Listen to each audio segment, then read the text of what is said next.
Kisah Sang Pembantu, episode 43. Terima kasih kepada semua cerfiter yang masih setia dengan channel ini. Kami akan berusaha menyajikan cerita yang menarik dan menghibur Anda semua. Jangan lupa klik tombol subscribe, like, dan share-nya.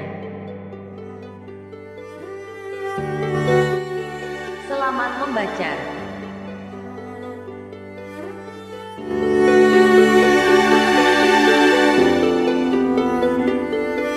Episode sebelumnya, dan semua pertanyaanku yang pernah aku katakan kepadamu, semua jawaban itu tidak memuaskanku, semua membuatku kecewa. Pertanyaan yang mana? Jawab Vita. Ingat kipas yang menempel di dinding, bunga yang tertata rapi, dan barang yang ada di kotak itu. Jawabanmu semua tidaklah cocok dengan pikiranku. Padahal setiap aku memegang benda tersebut hatiku terasa bergetar, dan kamu mematahkan semuanya. Jadi kamu bukanlah pacar di masa laluku.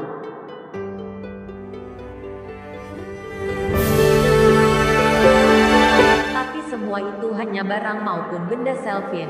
Tidak ada hubungannya dengan semua ini. Hubungan dengan rencana pertunangan ini. Jawab Vita. Ada Vita. Semua ada hubungannya.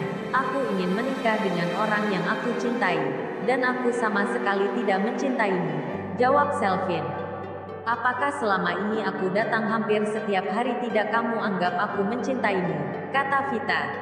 Aku menganggapmu sebagai teman setelah aku tidak merasakan apa-apa di hatiku. Jawab Selvin.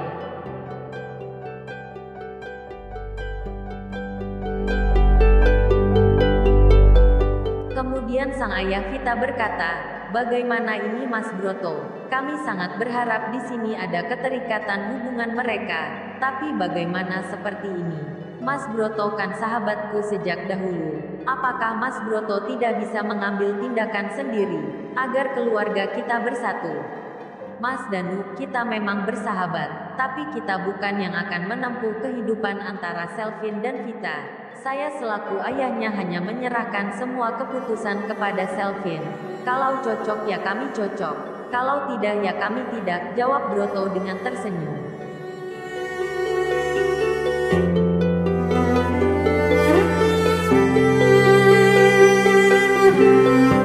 Vita kemudian menangis di hadapan Selvin. "Selvin, aku sangat mencintaimu. Lebih dari apapun, aku ingin kita menjadi pasangan suami istri. Tolong terimalah cintaku ini Selvin." "Vita, sudah aku katakan aku tidak mencintai kamu. Aku tidak bisa menerima cintamu," jawab Selvin. "Tapi Selvin, Vita sangat mencintaimu. Janganlah kamu menolak cintanya," kata Danu sang ayah Vita. "Cinta tak bisa dipaksakan Om. Saya sekali lagi minta maaf bila mana saya tidak bisa menerima Vita."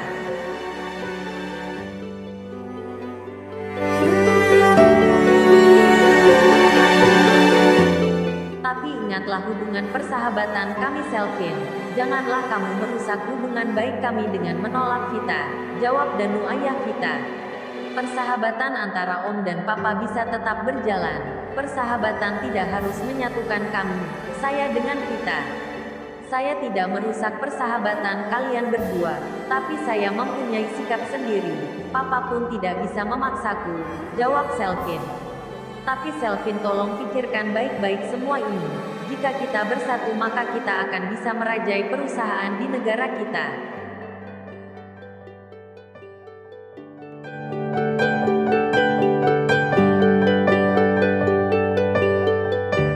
Semua perusahaan akan mengakui kebesaran perusahaan kita nantinya, jika kita bersatu." Om sudah menjawab sendiri maksud sebenarnya.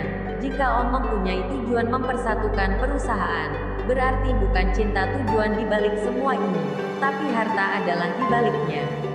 Sebaiknya Om berpikir dahulu sebelum berbicara.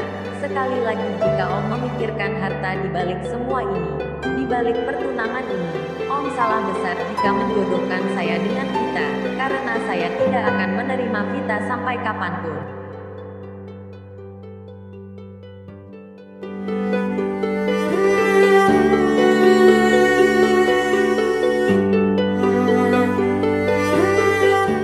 Danu dan Vita Vita yang mendengar semua itu dari Selvin pun terdiam. Sudahlah Om, jangan paksakan kehendak.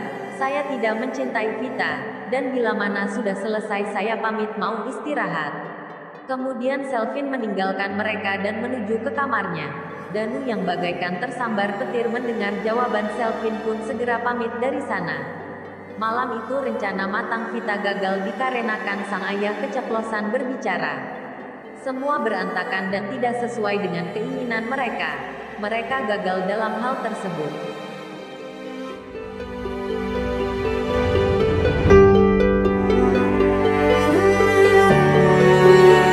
Rianti yang melihat dan mendengar semuanya tersenyum dan berkata, "Ternyata anak kita sudah sadar, Pak. Dia sudah banyak belajar dari kampung. Dia bisa membalikan keadaan yang seharusnya terjadi. Sana susul Selvin dan tanyakan kepada dia apakah dia sudah ingat sama Rati," jawab Broto. "Iya Pak," jawab Rianti sembari melangkah menuju ke kamar Selvin.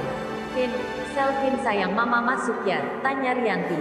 "Ya, masuk aja Ma," jawab Selvin dari dalam kamar. "Ada apa Ma? Apa mau bicara soal kita?"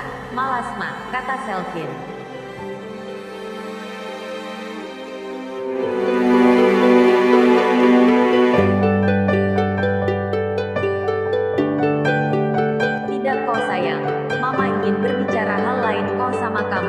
Jawab Rianti. "Apa Ma?" jawab Selvin. "Apa kamu sudah ingat sama Rati?" tanya Rianti. "Rati siapa Ma?" "Selvin tidak kenal sama Rati," jawab Selvin. Kemudian Rianti menjelaskan panjang lebar mengenai Rati. Selvin yang mendengar semuanya pun hanya bisa terdiam. "Memang Rati itu di mana sekarang Ma? Apa dia cantik Ma?" kata Selvin. Kemudian Rianti menjawab semuanya.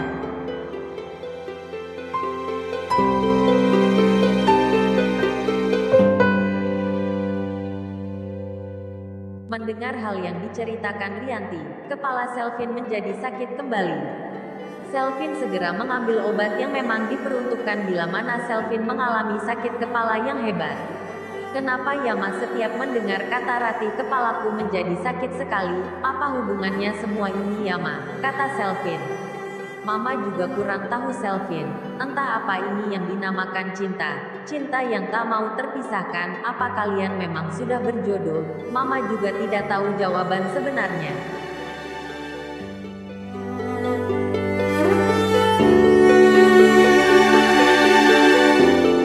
Rianti berkata kepada Selvin untuk mencoba melatih kembali masa lalunya lewat foto yang dikirimkan kepada Selvin. Fotonya bersama Rati, dan masih banyak lagi selain bersama Rati.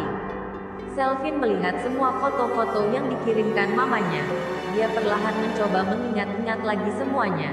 "Rati, gadis ini yang membuat kepalaku sakit.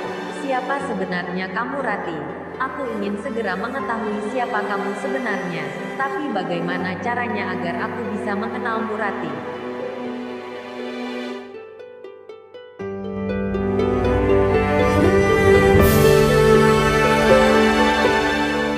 Setelah berbincang dengan Selvin, Rianti kemudian menemui Broto dan menceritakan semuanya.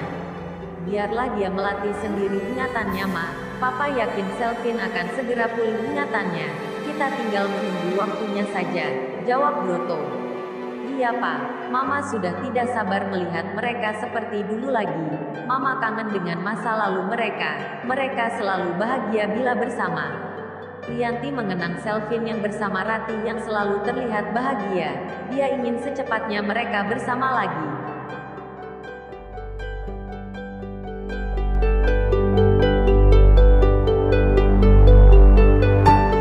Rianti menghubungi Rati. Dia menceritakan kejadian yang baru saja terjadi. "Rati, tadi ibu sudah mengirimkan semua fotomu kepada Selvin. Sepertinya dia akan segera pulih ingatannya." "Semoga saja ya Bu. Rati selalu berdoa semoga keluarga Bapak, Ibu sama Mas Selvin selalu dalam keadaan sehat," jawab Rati. Kemudian Rati menceritakan tentang mimpi yang pernah dia impikan. Mendengar hal itu, Rianti kemudian menceritakan tentang Vita dan ayahnya, yang hampir saja membohongi mereka.